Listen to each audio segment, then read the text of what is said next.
J'ai dit récemment que l'axe équinoxial était judaïque et l'axe solsticial était chrétien. Ça va très loin ce genre de réflexion.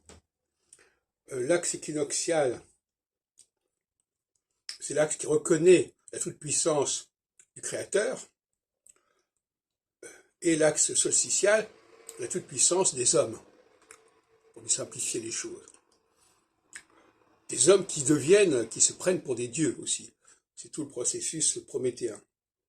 Mais le problème, c'est que il y a deux problèmes. D'une part, au XVIe siècle, on est passé, notamment en France, du style de Pâques, c'est-à-dire qu'on commençait l'année à Pâques, donc à l'équinoxe de printemps, et on est passé ensuite au solstice d'hiver en commençant le mois de janvier.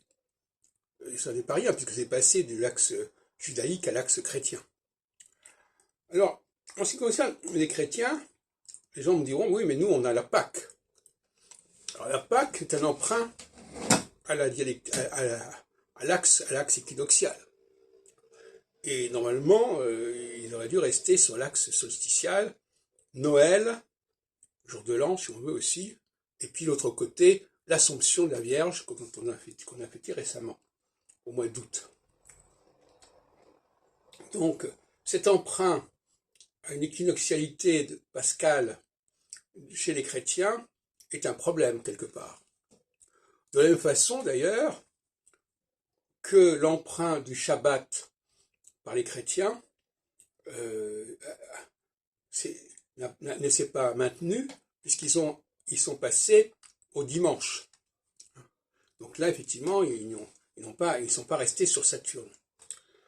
Ils sont allés vers le Soleil. Bon, j'en ai parlé, le problème du Soleil, la Lune, c'est un peu compliqué aussi, cette question-là. Mais c'est intéressant de voir